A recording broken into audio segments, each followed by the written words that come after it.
Hi, my name is Laura Burgoyne, and I'm excited to be joining together with my sister Connie Blackwood in the NOSA Unleashed podcast. Here, we want to expose the stigma surrounding mental health issues by illuminating and discussing real-life challenges and obstacles, keeping us paralyzed and fearful to move forward. Let us inspire you to believe there's more to life than what you're currently experiencing. You can rise from your despair and find hope for the future. It's time to end the silence, remove the stigma of mental health, and to pursue the path to purpose and fulfillment. We will do this together because no one stands alone. Welcome back to the NOSA Unleashed podcast. I'm Laura, and I'm excited to be here to discuss a topic that has been meaningful in my life, and I believe it will be for you too. So many of us struggle with anxiety and depression and panic attacks, but we don't readily talk about it. It's not something that we often share with, those that we are even close to us. We tend to want to hide it or feel shame about it, but I want to expose it and I want to bring it into the light. And so welcome, Connie, joining me in this conversation. Thank you for having me. So I know personally this topic has touched my life. I'm pretty sure it has you as well, but just, maybe just share a little bit about your story and how maybe some of these things have impacted you. And I mean, we'll go into more of like, what is the difference between anxiety, panic attacks, depression, all of those things. But I just give me a quick snapshot, like how have these issues touched you personally? Oh, I've struggled with anxiety for most of my life, I think, on some level. And I think it's hard to define how I've ever dealt with it because when you're in the moment, you don't necessarily consider, oh, I'm anxious right now. This is something I need to deal with. Most of the time, it just goes under the radar and I just have more tension in my body and I'm just like not handling things the way I normally would. And I'm extra irritable and I'm snappy with people and I tend to withdraw a lot more. And so for me, for most of my life, I don't think I actually recognized it as anxiety per se. I would a lot of times just chalk it up to, oh, I'm in a stressful situation. Oh, Right. I'm in a difficult situation. And I wouldn't actually examine it as anxiety. So I think this is why it's so important to talk about, because I think that's the way a lot of us process. Like we don't actually acknowledge that it's anxiety. Now, lately, there's been a lot more light shone on this topic. So there's more awareness of anxiety these days and more people are recognizing it in their lives. But that doesn't necessarily mean that they're dealing with it in the best way. They just know that now it is anxiety. Whereas back in my day, we didn't really know a lot about anxiety.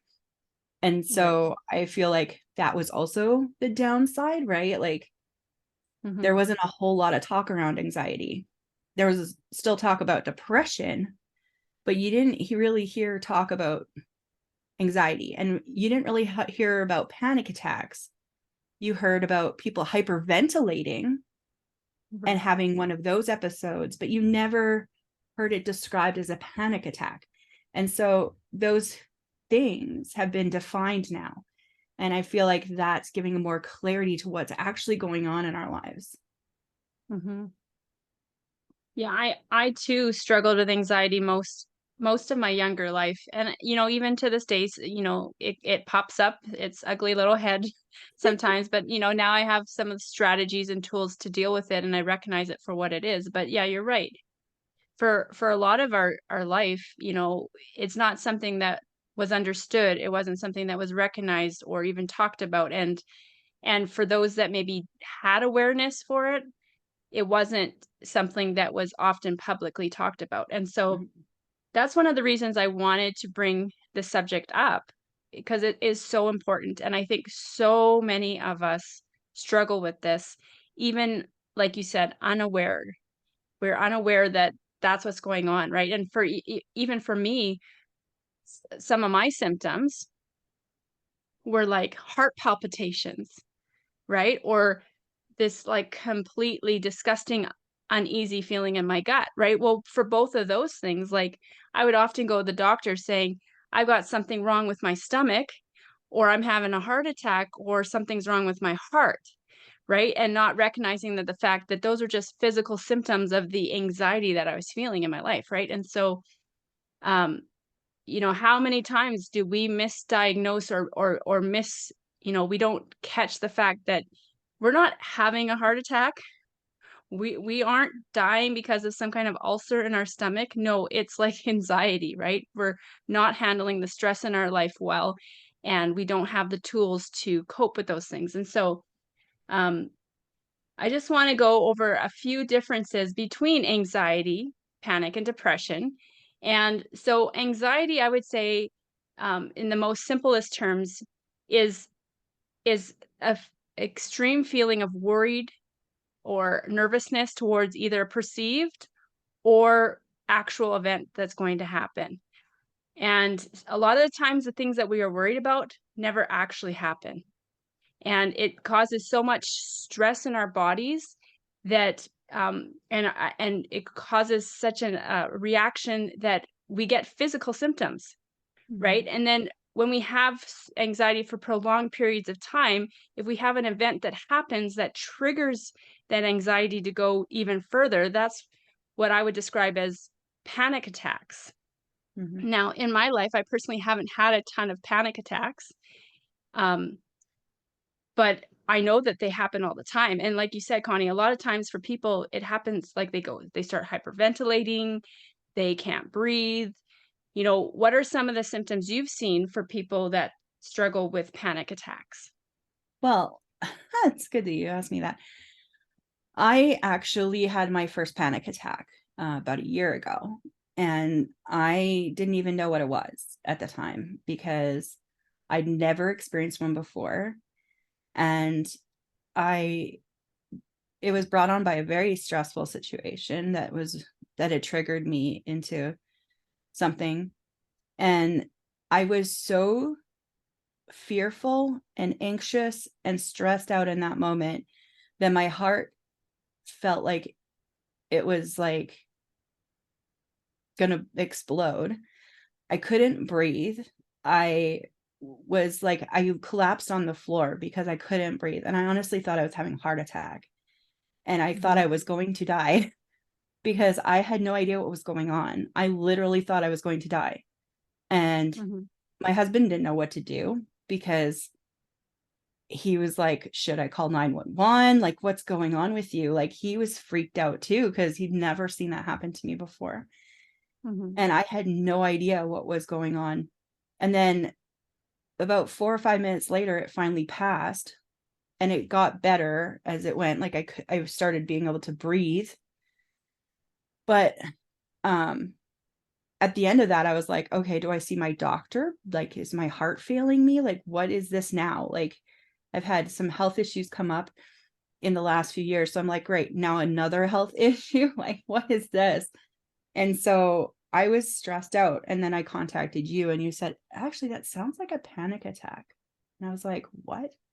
So then I like did more research about it and I was like, yep, it definitely was a panic attack because everything leading up to that had stressed my body out to the point where it could not cope anymore. And so it was just trying to survive.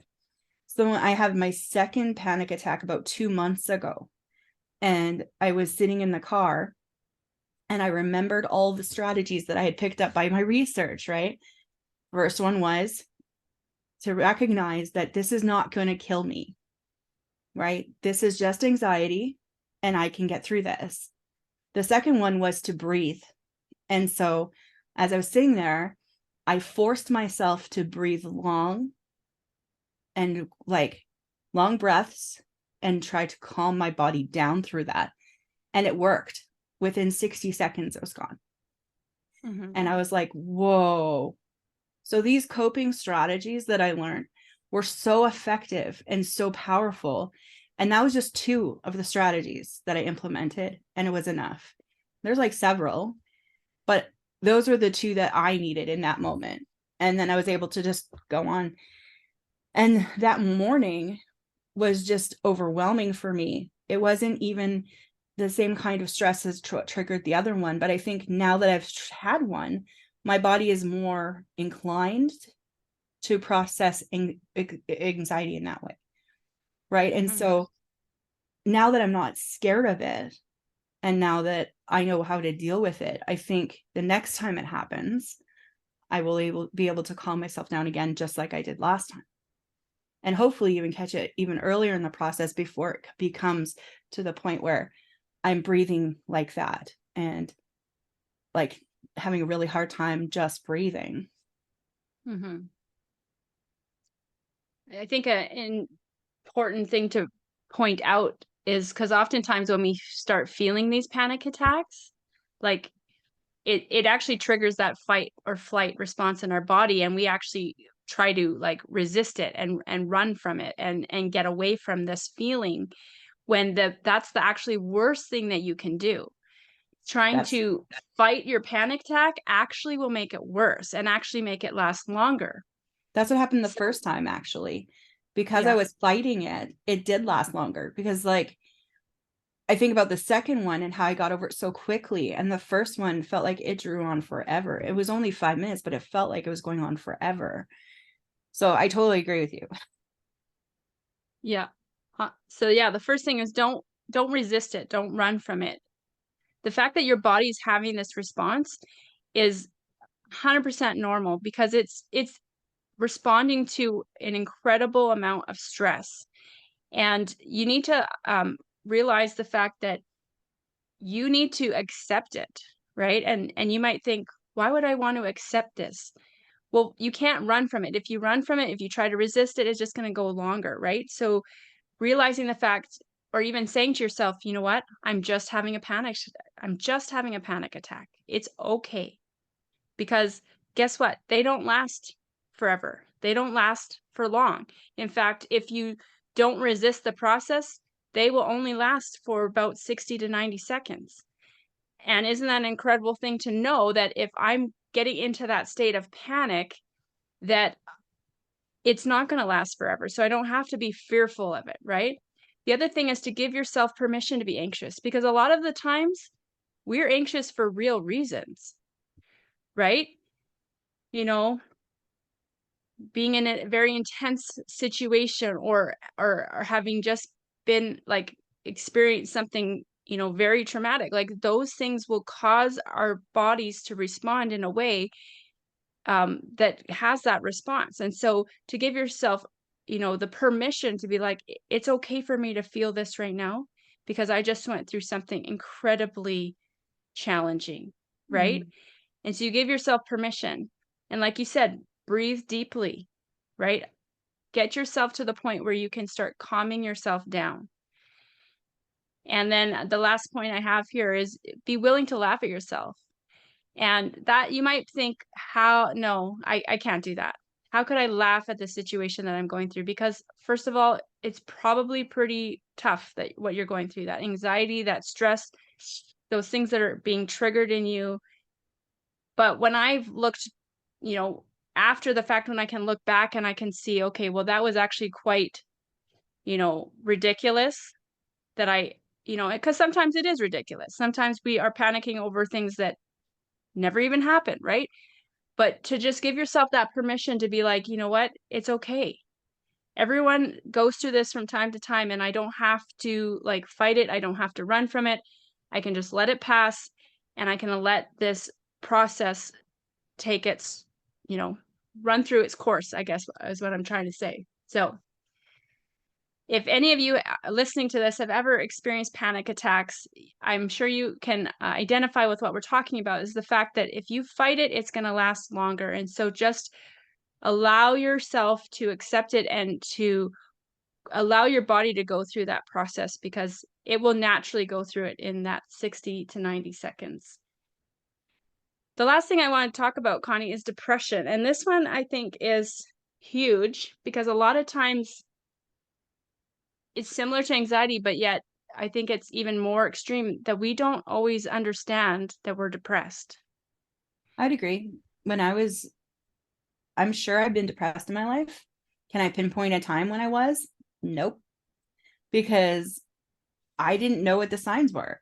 And so as I was going through life, I'm sure there were times when I was depressed, but I didn't recognize it as depression, right? Like I recognized it as, oh, I'm just super serious.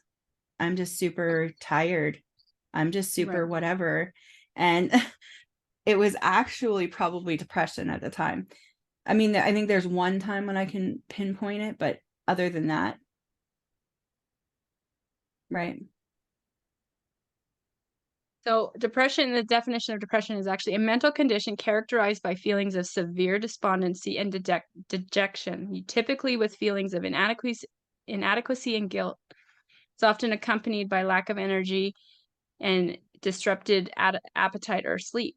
And some symptoms, and I mean, I can identify with all these symptoms. Number one, excessive worrying.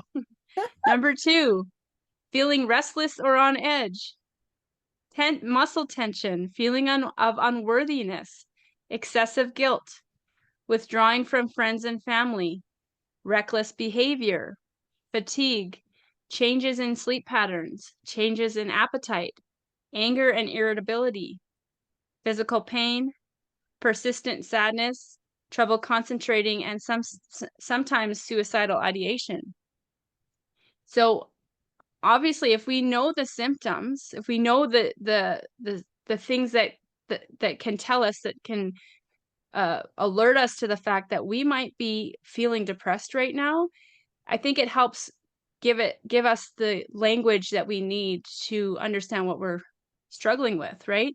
Because I knew as a young child I was depressed.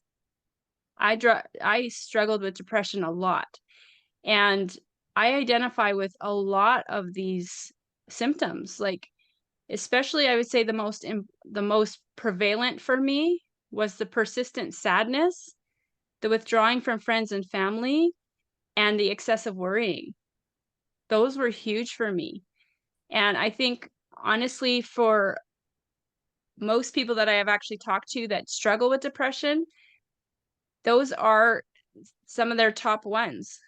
You know, why would excessive worrying be? Well, because anxiety comes from worry, right? And when we're in a consistent state or a repetitive state of anxiety, it builds to the point where it actually becomes depression, right? Because we don't just become depressed overnight. It's not like you wake up one morning and you're like, "Oh, I'm depressed." Like, these things are gradual, and they come as a byproduct of, mindsets and time of, struggling with different things that you're anxious about, and not coping well with the stresses in your life, and not knowing how to deal with these things in your life. And so, yeah, I developed extreme depression as a youth, to the point where I actually was suicidal. And, I felt like, there was no way for me to get out of this depression. So that meant there was no hope for me in this life, right? And so I think we really need to understand the differences between anxiety and depression, and to recognize the signs, because once we know those, then we can put language to it. We can identify it for what it is and then start dealing with it. Yeah, I think if I had been more aware of what I was going through at the time, like I think I would have been able to deal with things a little bit differently. Mhm. But once again, there wasn't a lot, like when I was younger, it was like depression is, just a chemical imbalance in the brain. And right. So for me, I'm like, well, I'm not imbalanced. Right. So Right. I would always write it off as, well, I'm not imbalanced. My brain is just fine. I'm getting straight A's in school, and right. Like Mhm. it never had that correlation as all those things you just said. Right. So for me, I think that's another reason why I just wrote it off, because so many times it's like, well, I don't feel imbalanced. I feel just fine. Like, but that's because I didn't recognize that an imbalance could cause all of those other things to happen, right? And that imbalance happens because we're in that worry cycle, and it changes the way that our brain thinks about these things. Like the more you think about things in a certain way, the more you rewire your brain to stay in that pattern. And so if we're in that constant state of worry, we're training our brain to stay there over and over and over, and it's really hard to get out. And if you're constantly triggering that flight or fight response in your body, all of those chemicals are constantly being flooded to your brain. Yeah. And it is causing chemical changes to your brain. And so, I always question people, well, is it a chemical imbalance that gives me depression, or is it my feelings of anxiety and my focusing on these things that are causing the flight and fight response in my body, which is then causing more chemicals to be released in my brain, which is then causing the chemical imbalance, right? Right. So, it goes back to that, what comes first, the egg or the chicken, right? I personally believe it all starts with the anxiety, those anxious feelings Mm. that we have, those, whether it's perceived or true, those, that worry and that nervousness towards these events, whether they're actually real or not, is irrelevant because it's causing us to have a reaction in our body. Now, it's easier for us to rationalize things that aren't true when we recognize them for what they are, versus when we have something in our life that, is troubling and we can't really erase it from our life. But we can develop tools of how to handle those stresses in our life so that it doesn't continue that cycle in our Mm. life that creates those imbalances and creates those new neural pathways of things that we don't want there. Because I don't want to live in a continuous state of anxiety. And I'm Yeah. sure you don't either. No, I don't. And I think that's the other thing. Like, it almost feels like there's two paths, right? Like when we're dealing with anxiety, right? Like if you have prolonged same level of anxiety, then you go down the depression path. But if it's increasing anxiety, it's almost like then you go down the panic attack path, right? Because Mhm, you don't just stay in that anxious space, right? Like if you don't deal with that anxious space, it's got to go somewhere, and it's mhm, either going to keep building and go in the one direction, or it's just going to stay level and drag you down the other one. Right. And mhm. so it's interesting to think about, like, if you don't deal with it when you're still in the anxious stage, it's going one way or the other. Right. There's one other thing I want to point out too is if you've been in a depressed state and you are having suicidal thoughts, you need to reach out to someone that you trust. Mm-hmm. Um, the alternative is not something desire for anyone. And if we're not talking about the things that are stressing us out and that are causing us anxiety and causing us all of this, all of these issues in our life, then, like it's like withdrawing from our friends and family. We can't do that. We need to be drawing close to people. We need to become vulnerable. We need to be sharing with them our struggles. And there, one more point too, is if your suicidal thoughts are getting to the point where thinking about ending your life is actually bringing you relief, that's a really scary place to be, because then there's really nothing holding you back, nothing keeping you here. And so if you are having any suicidal thoughts, please reach out to a counselor, reach out to a friend, a pastor, a parent, someone in your life that you trust, that you can be honest with and you can share what you're struggling with. Because the things that you're struggling with didn't start just yesterday. These things have been ongoing for a long time, and you've been holding on to them, and you haven't been managing them, and you haven't developed the tools to be able to cope with the stresses that are in your life. And I don't want you to have almost the outcome that I did, which was that I almost ended my life. Thank God that he intervened in my life, and I'm here today to share my heart with you. So please do reach out to someone that you trust right away. And if you don't have someone, there's local hotlines you can call in your city or town. And you can also reach out to us here at No One Stands Alone. We'd love to talk with you, love to encourage you and hear your story and see how we can journey with you. Um, we have mentors that walk one on one with others and walk them down the path of, facing their fears, facing the things that they're going through, trying to find the roots and find healing to those things so that you can be set free and you can find the hope for your future, essentially. So, Connie, any last thoughts here before we sign off for the day? Um, and another thing is too, is like, and also we try to give you as many tools and strategies so that when these things do come into your life, that you can walk through them a lot easier. Because let's face it, anxiety is a part of our everyday life. If you survive, if you live, you live with anxiety at some point or another. It's how you process through it that changes everything for you. Awesome. Well, join us next time as we discuss the 90 seconds that can change your life. We're going to be chatting about a strategy that I actually learned not too long ago that can actually, once you understand this cycle and understand how to get off of it, it can literally transform the way that you process anxiety and and stop it in its tracks before it becomes something bigger like panic and depression. And so join us next time as we continue this conversation and we share this 90-second strategy that could change your life. Have a great time and we'll see you next time. Bye. Bye. Thanks for tuning in. Join us next time on the NOSA Unleashed podcast.